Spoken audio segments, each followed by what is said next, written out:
नमस्कार, आप देख रहे हैं आपका अपना युग करवट न्यूज चैनल। आपके साथ मैं हूं पूजा तेवतिया। पेश है आज का हमारा न्यूज बुलेटिन। आइए नजर डालते हैं आज के हेडलाइंस पर। अग्निपथ योजना का विरोध शुरू, बिहार में पथराव और आगजनी। राहुल गांधी से पूछताछ जारी, हिरासत में लिए गए कांग्रेस कार्यकर्ता। और शिवपाल यादव ने बुलडोजर चलाने का किया विरोध। भारतीय सेना में भर्ती के लिए चलाई गई अग्निपथ योजना का विरोध शुरू हो गया है। बिहार में इस विरोध की शुरुआत हुई है। यहां युवकों ने रेल पर पथराव किया, कई जगह आग लगाकर सड़क जाम कर दी गई।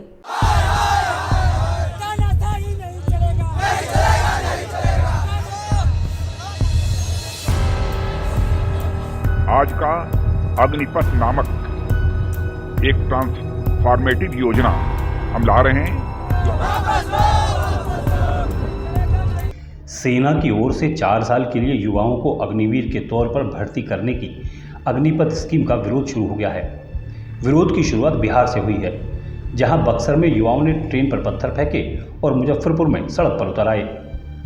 बक्सर में आक्रोशित युवाओं ने ट्रेन पर पथराव किया। पटना जा रही पाटलिपुत्र एक्सप्रेस पर भी पथराव किया गया।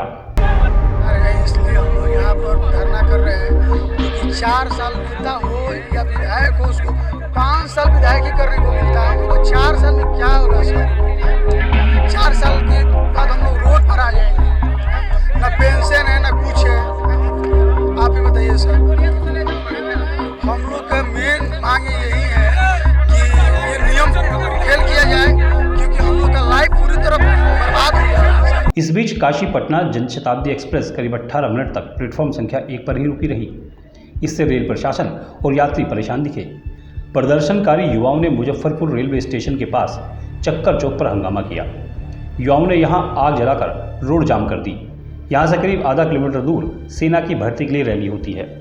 इसके अलावा गोबर सही चौक पर भी प्रदर्शन किया गया। सदर थाना के पास भगवानपुर गोलंबर पर भी बड़ी संख्या में युवक जुटे।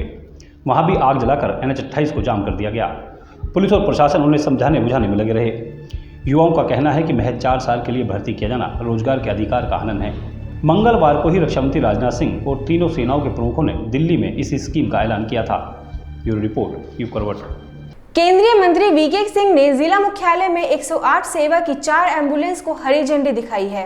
ये एम्बुलेंस सड़कों पर तैनात रहेंगी, जो घायलों को तत्काल अस्पताल ले जाने का काम करेंगी।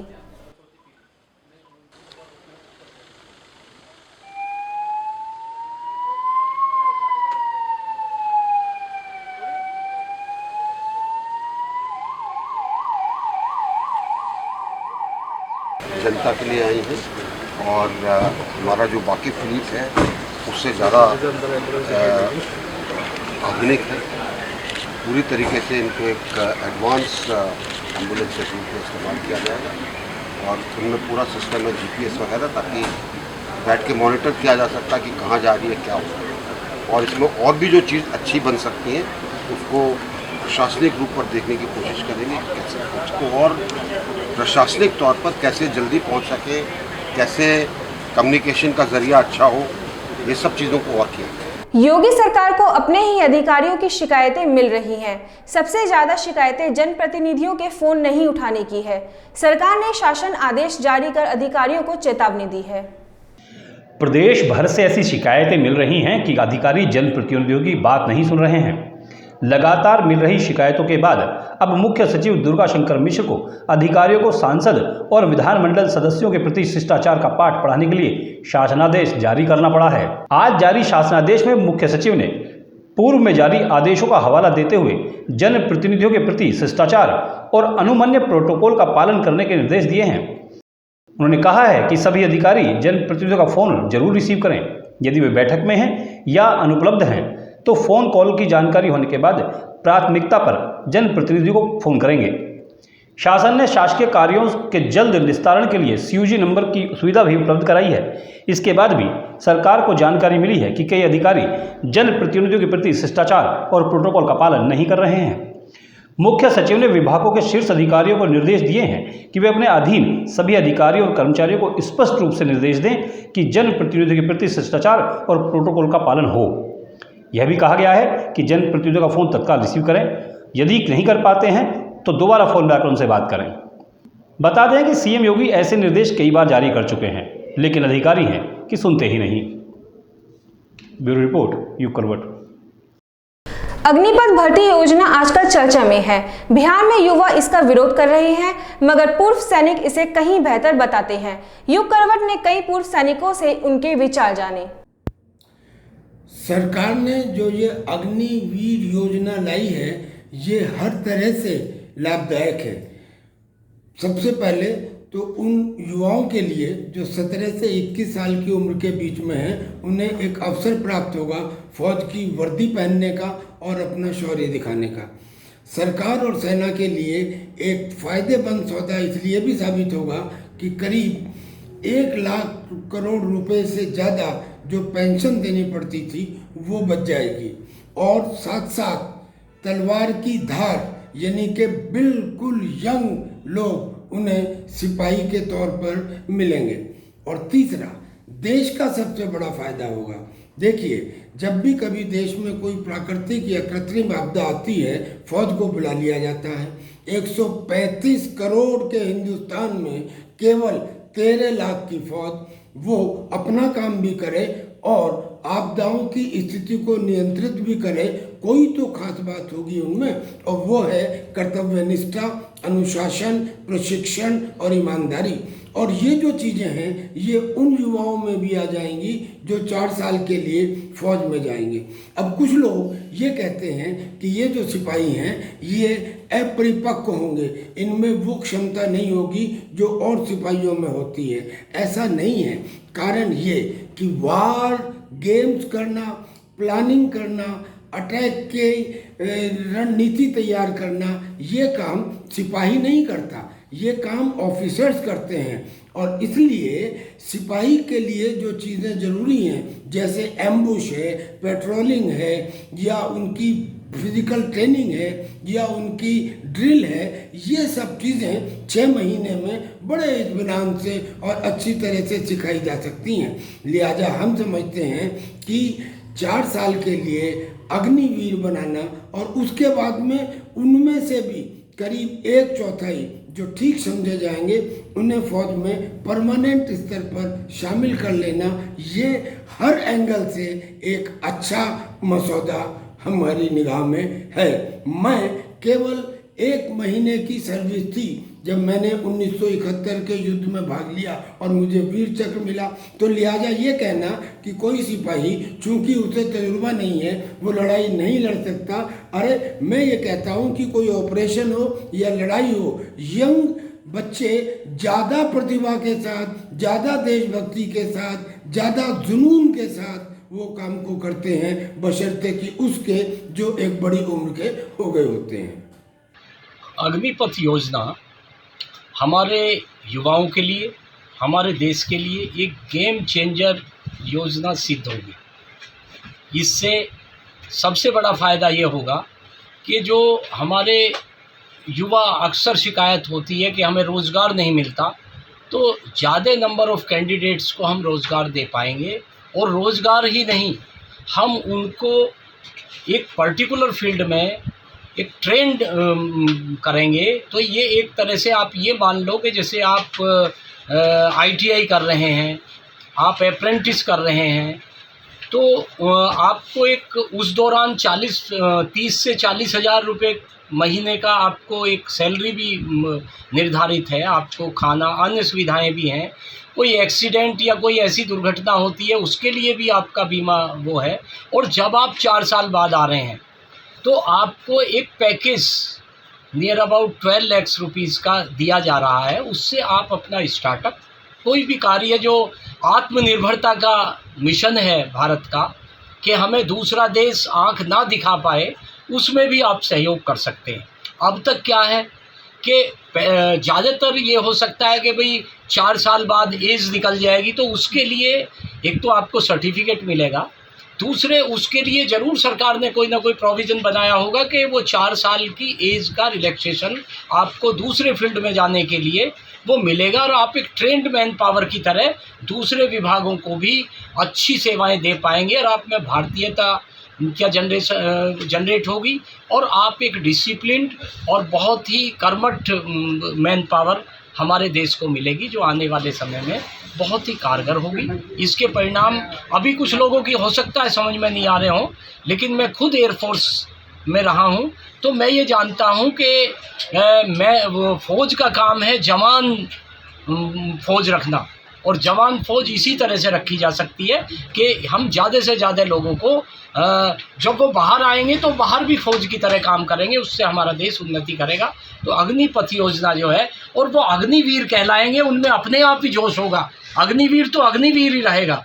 तो ये मेरा मानना है कि इस योजना को हमें सहर्ष स्वीकार करना चाहिए, और नई जनरेशन के ज़्यादा से ज़्यादा बच्चों को प्रोत्साहित करना चाहिए कि वो आर्मी, नेवी, एयरफोर्स तीनों को ज्वाइन करें और इसको आगे बढ़ाएं।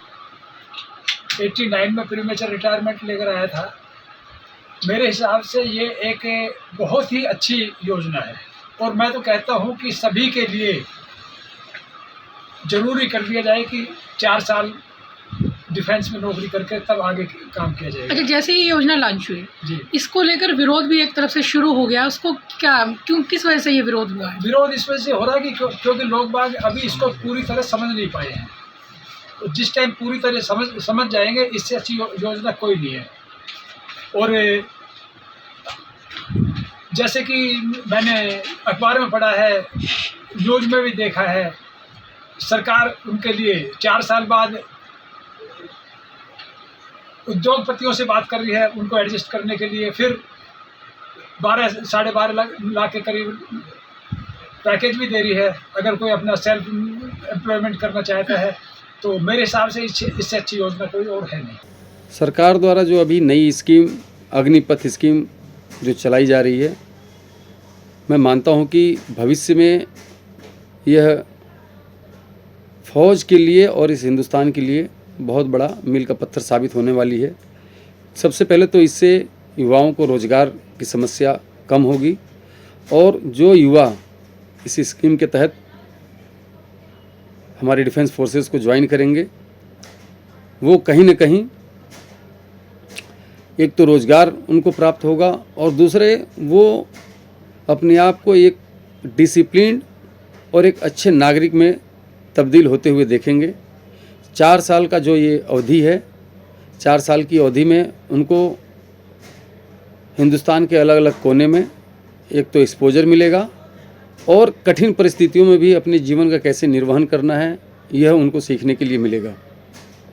4 साल के उपरांत जब वह वापस आएंगे, वैसे तो सरकार कह रही है कि उसमें से 25% जो अग्निवीर होंगे उनको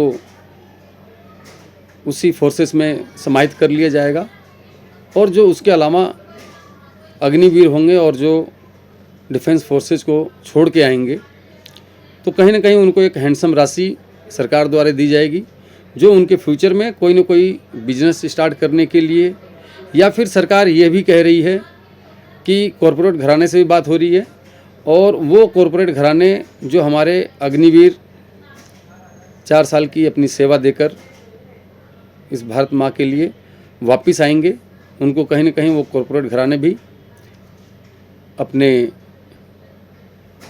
उद्योग धंधे में कहीं ना कहीं लगाएंगे, और केवल रोज़गार तक ही ये बात सीमित नहीं है।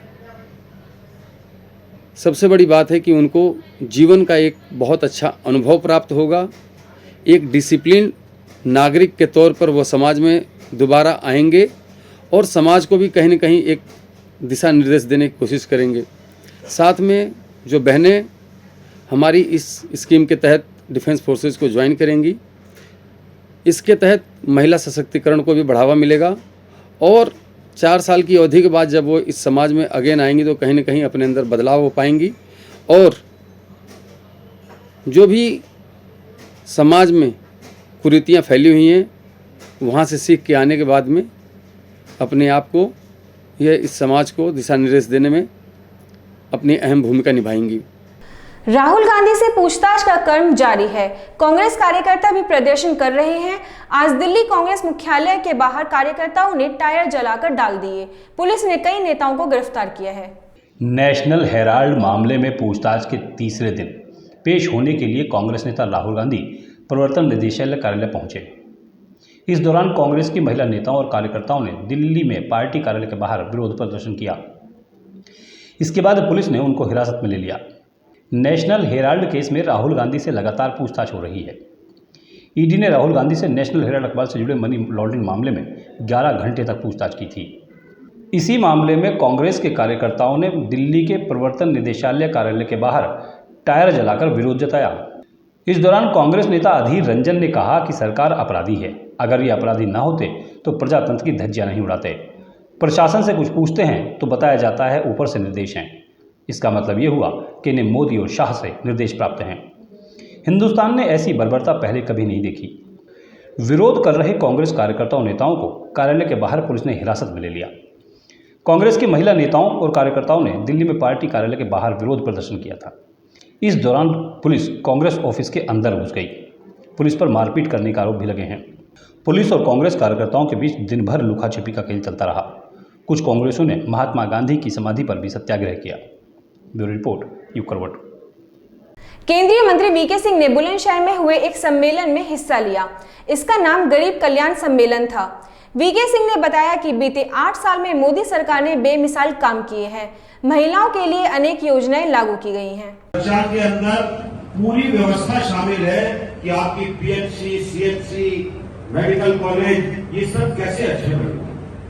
66 लाख करोड़ की योजना है। ये वही आदमी इस चीज के बारे में सोच सकता है जिसने गरीबी देखी हो और जिसको गरीब की तकलीफ के बारे में मालूम। हम लोग अगर पीछे मुड़कर देखते हैं तो आपको अपने आप समझ में आ जाएगा कि ये 8 साल अपने आप के अंदर अभूतपूर्व 8 साल रहे। इन 8 सालों के अंदर 5 साल उत्तर प्रदेश के भी हैं, जहां के यशस्वी मुख्यमंत्री जी ने बहुत कुछ ऐसा बदल दिया जो पहले कभी उत्तर प्रदेश में नहीं था। चाहे भूमाफिया हो, चाहे हमारे मातृशक्ति की सुरक्षा हो, चाहे माफियाओं का एक उस शैली से निराकरण करना हो जिससे कि उनको दोबारा वैसा काम करने के अंदर डर लगे। योगी सरकार को लेकर शिवपाल यादव की विचारधारा बदलने लगी है। कुछ समय पहले तक वो योगी सरकार की अच्छाई बताते थे, मगर अब शिवपाल ने इसके खिलाफ बोलना शुरू कर दिया है। उन्होंने बुलडोजर चलाने का भी विरोध किया है। जो भी दोषी हैं उन पर कार्रवाई हो, दोषियों पर कार्रवाई हो। जो बेकसूर हैं उन पर भी बुलडोजर चल रहा है, सब उन पर नहीं चलना चाहिए। धर्म के नाम पर किसी पर भी खिलवाड़ नहीं करना चाहिए। देखिए, पूरा ये सरकार अधिकारियों पर चल रही है, नौकरशाही पर। जब बिजली आ नहीं रही, सब सिस्टम फेल है, तो फिर लाइन लगी। और ये शिवपाल यादव हैं जो कुछ समय पहले तक मोदी और योगी की तारीफ के पुल बांध रहे थे, मगर अब इनके सुर बदल गए हैं। अब इनको लगता है कि प्रदेश में सरकार को योगी नहीं बल्कि अधिकारी चला रहे हैं। यकीन नहीं आता तो खुद सुन लीजिए। देखिए, पूरा ये सरकार अधिकारियों पर चल रही है, नौकरशाही पर। शिवपाल को योगी के बुलडोजर पर भी आपत्ति है। उत्तर प्रदेश में दंगाइयों और माफियाओं की संपत्ति पर योगी सरकार का बुलडोजर चल रहा है। शिवपाल ने इस कार्रवाई को भी गलत बताया है। किसी के साथ अन्याय नहीं करना चाहिए। जो भी दोषी हैं उन पर कार्रवाई हो, दोषियों पर कार्रवाई हो।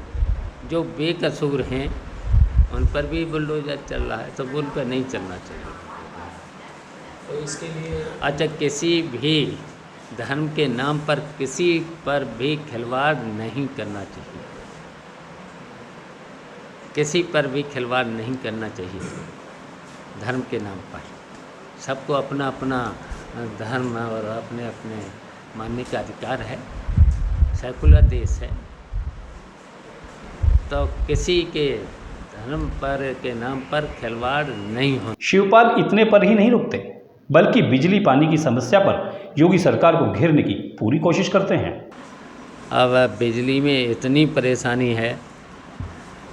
बिजली कल सैफई में हम जब थे वहाँ पर, तो सवेरे 8 बजे गई बिजली और शाम को 8 बजे बिजली आई। तो पूरा जब सिस्टम फेल है, जब कोई काम ही नहीं हो पा रहा कार्यालय में और लाइन लगी है, तो पूरे के पूरे लोग परेशान हो रहे हैं। ट्रांसफार्मर फूक रहे हैं और इतने बेईमान अधिकारी हो गए हैं, बिजली विभाग के इतने बेईमान हो गए हैं, छापा मारते हैं। लोग अपने घरों में टिल्लू रखे हैं, तब भी उनके घर में जा कर के कहीं टिल्लू चल नहीं रहा है। समय पानी भी नहीं मिल रहा। पानी की वजह से सब पशु मर रहे हैं, गायें मर रही हैं। तो ये सब परेशानियां हैं और कोई सुनने वाला है नहीं, कोई सुनने वाला नहीं। केवल जनता को दौड़ लगवा रहे हैं और कहीं पर भी समाधान हो नहीं पा रहा। शिवपाल के सुर क्यों बदल रहे हैं, ये तो वही बता सकते हैं। मगर इतना जरूर है कि मोदी योगी को लेकर जो प्रेम शिवपाल के मन में उबड़ रहा था, अब वो खत्म होने लगा है। ब्यूरो रिपोर्ट, युग करवट। प्रदेश और देश में राजनीतिक हलचल तेज है, मगर गाजियाबाद की राजनीति में पूरी तरह से खालीपन है। युग करवट की टीम ने यहाँ के राजनीतिक दलों के ऑफिस की पड़ताल की, सभी जगह सुनसान था। पूरे उत्तर प्रदेश में राजनीति गर्म है। राहुल गांधी से पूछताछ के विरोध में कांग्रेसी दिल्ली में प्रदर्शन कर रहे हैं। गाजियाबाद के अधिकतर कांग्रेसी 3 दिन से दिल्ली में ही पड़े हुए हैं। इसी तरह समाजवादी पार्टी के अध्यक्ष अखिलेश यादव भी लगातार सरकार पर हमले करते रहते हैं। लेकिन गाजियाबाद में तो हालात ही दूसरे हैं। कांग्रेस दफ्तर तो अक्सर खाली ही रहता है। समाजवादी पार्टी का जिला मुख्यालय भी सूना पड़ा रहता है। आप खुद देख लीजिए समाजवादी पार्टी के दफ्तर का हाल। लगता ही नहीं कि यहाँ कभी कोई परिंदा भी पर मारता होगा। बहुजन समाज पार्टी के दफ्तर की तस्वीरें बिल्कुल हैरान नहीं करती, क्योंकि एक लंबे समय से इसका यही हाल है। कांग्रेस कार्यकर्ताओं के पास कहने को बहाना तो है कि दिल्ली प्रदर्शन में गए हैं, मगर जिला कमेटी हो या महानगर कार्यालय, सूनापन ही यहाँ का निवासी है। ये तो विपक्षी दलों का हाल है, मगर सत्ता पक्ष भाजपा भी इनसे बिल्कुल अलग नहीं है। ये गाजियाबाद के भाजपा का महानगर कार्यालय है। हालात खुद देख लीजिए, यहाँ भी सूनापन ही राज करता है। आशित त्यागी की रिपोर्ट, युग करवट। गाजियाबाद में कंपनी बनाकर एक व्यक्ति ने लाखों रुपए ठग लिए। उसने लोगों को फर्जी वीजा तक बनाकर दे दिया। पीड़ित लोगों ने जिला मुख्यालय पर प्रदर्शन किया। विदेश भेजने के नाम पर एक ठग ने एक कंपनी बनाई और लाखों रुपए ठग लिए। उसके द्वारा पीड़ितों को दिए गए वीजा आदि भी फर्जी निकले, जिसकी शिकायत अब पीड़ितों ने जिलाधिकारी गाजियाबाद से की है। सभी पीड़ित देवरिया जिले के रहने वाले हैं। पीड़ितों ने अपनी शिकायत में बताया कि अंबेडकर रोड स्थित रॉयल इंटरनेशनल के मैनेजर नूर मोहम्मद ने 1 दर्जन से अधिक लोगों से लाखों रुपए फोन पे के जरिए और नकद लिए थे। साथ ही उसने लोगों के सभी ओरिजिनल पासपोर्ट भी अपने पास रख लिए थे। कंपनी ने 14 और 15 जून को हैदराबाद से कुवैत इंडिगो फ्लाइट्स के टिकट और वीज़ा दिए थे। जब इसकी पुष्टि की गई तो पता चला कि टिकट और वीज़ा नकली थे। हमारे गांव के सब साथी हैं हमारे, ये कुवैत भेजने के नाम पे पासपोर्ट जमा कराए थे, सब पैसे लिए अकाउंट में लिए हैं, फ़ोन पे से लिए हैं, गूगल पे से लिए हैं, 2-2 3-3 खाते में पैसे लिए हैं, 35,000 40,000 70,000 ऐसे कर करके पैसे दिए हैं, 2-2 हज़ार रुपये करके फ़ोन पे से लिए हैं। तो कब का मामला है ये मामला करीबन चल तो रहा था महीने दिन से। हाँ। लेकिन ये हमको जो टिकट दिए हैं, जो हम लोग यहाँ आए हैं 7 तारीख से चक्कर काट रहे हैं। इसलिए आपके पासपोर्ट उन्होंने जमा किए थे, कहाँ जाने की बात थी? कुवैत भेजने के लिए। कितने लोग हैं अब तक जो हमारे ग्रुप में? टोटल 11 लोग हैं। कम से कम कितना पैसा चला गया? अभी मोटा मोटी कम से कम एक 70-80 के आसपास खाते से और फ़ोन पे से मिला के है, और 1.5 लाख रुपए कैश है। पुलिस अधिकारियों से शिकायत की, अब तक की क्या कार्रवाई हुई है? मैं तो अभी तक तो जो चक्कर काट रहा था, मैं चौकियों में कोई कहता था हमारे में नहीं पड़ता, मैं अभी घंटा घर गया, वहाँ से मेरे को सिविल लाइन भेजा गया, सिविल लाइन से फिर मैं डासना आया, सिंघानी गेट आया चौकी, फिर डासना गया हूँ, डासना गेट, तब जाके 4-5 चौकियों में चक्कर काटा हूँ, तब जाके कल शाम को क्लियर हुआ कि ये हमारा क्षेत्र जो पड़ता है ये डासना फाटक को पड़ता है। पीड़ित जब कंपनी के गाजियाबाद ऑफिस पहुंचे तो बंद मिला। ठग सभी पीड़ितों के मूल दस्तावेज और पासपोर्ट भी ले गया। पीड़ितों ने डीएम को ज्ञापन सौंपकर आरोपी के खिलाफ कड़ी कार्रवाई की मांग की है। ब्यूरो रिपोर्ट, युग करवट। अमृत योजना के तहत तालाबों की सफाई का काम चल रहा है। गाजियाबाद में इसकी शुरुआत हो चुकी है। दुहाई में कुछ लोगों ने तालाब की सफाई का विरोध किया है। अब गांव के लोग इसके समर्थन में उतर रहे हैं। विरोध करने वालों के खिलाफ कार्रवाई की मांग की गई है। दुहाई में तालाब की खुदाई को लेकर विवाद हो गया है। तालाब की खुदाई रुकवाने की कुछ लोगों ने कोशिश की तो उस कोशिश का विरोध हो गया है। यही इस मामले का नया विवाद है। बड़ी संख्या में गांव के लोगों ने नगर निगम ऑफिस पर प्रदर्शन किया। हमारे तालाब पे कुछ कंपनी वालों ने कब्जा कर रखा है, जो कि उसको हटा भी नहीं रहे। कल नगर निगम की तरफ से मशीन गई, लेकिन उनको काम करने नहीं दिया। कौन सी जगह है तालाब? ये दुहाई, अब आप क्या चाहते इंडस्ट्री हो? एरिया में। क्या चाहते हो आप? सर, हम ये चाहते हैं कि जो हमारी ज़मीन है नगर निगम द्वारा जो हमें मिली है, कि जो हमें मिली वो हमें सारी ज़मीन मिल जाए, ताकि हम उस पर मछली पालन कर सकें। प्रदर्शन के बाद लोगों ने नगर आयुक्त महेंद्र सिंह तंवर के नाम एक ज्ञापन भी दिया। ज्ञापन में कहा गया है कि गांव दुहाई में अमृत योजना के तहत तालाब की खुदाई का कार्य चल रहा है। यह तालाब नगर निगम को आवंटित है। निगम की इस योजना के तहत पर्यावरणविद रामवीर तंवर की देखरेख में तालाब की खुदाई का कार्य शुरू हुआ। आरोप है कि कुछ लोग नहीं चाहते कि इस तालाब का सौंदर्यीकरण कराया जाए, इसलिए कुछ लोग अलग अलग कारणों को बताकर तालाब की खुदाई बंद कराने की कोशिश कर रहे हैं। वहाँ कुछ अतिक्रमण कर रखा और लोगों ने, जो इनके नाम अलाट है नगर निगम से, तो अगर वो नगर निगम से अलाट है तो दूसरा आदमी उस पर कब्जा नहीं कर सकता। वो खाली कराया जाए, जिससे कि ये अपना उस पर कार्य मछली पालन का कर सके। ज्ञापन में मांग की गई है कि जो भी लोग इस कार्य में बाधा उत्पन्न कर रहे हैं उन पर कार्रवाई की जाए और तालाब की खुदाई का कार्य लगातार चलता रहे। ब्यूरो रिपोर्ट, युग करवट। दिल्ली के मुख्यमंत्री अरविंद केजरीवाल इन दिनों हिमाचल प्रदेश में चुनावी रैली कर रहे हैं। वहां उनके निशाने पर भारतीय जनता पार्टी है। केजरीवाल ने कहा कि भाजपा कभी शिक्षा के नाम पर वोट नहीं मांगती। मैं आपसे पूछना चाहता हूं कि आज तक भारत के इतिहास में, आज तक आप लोग हिमाचल प्रदेश में इतने दिनों से रह रहे हो, कोई पार्टी, बीजेपी, कांग्रेस, चुनाव के दौरान कभी आपसे शिक्षा पे बात करने के लिए आई क्या? किसी पार्टी ने आपको आके कहा जी हमें वोट दे दो, हम स्कूल अच्छे कर देंगे? किसी पार्टी ने आपको कहा कि हम आपके बच्चों को अच्छी शिक्षा दे देंगे? शिक्षा मुद्दा ही नहीं है लोगों के लिए। आज आप इतने सारे लोग हो, आप में से जरा हाथ उठा के ये बताना कि कितने लोगों के बच्चे स्कूलों में पढ़ने वाले बच्चे हैं? कितने लोगों के? कई लोगों के हैं। आप में से कितने लोग अपने बच्चों को प्राइवेट स्कूल में भेजते हो? कितने लोग अपने बच्चों को सरकारी स्कूल में भेजते हो? इसी से पता चल रहा है कि सरकारी स्कूलों का क्या हाल है। तो आज के लिए बस इतना ही। गाजियाबाद और देश विदेश की खबरों के लिए देखते रहिए युग करवट और पढ़िए आपका अपना युग करवट न्यूज़पेपर। युग करवट चैनल को लाइक करें, सब्सक्राइब करें और कमेंट जरूर करें। आपका कमेंट हमारे लिए बहुत महत्वपूर्ण है। नमस्कार।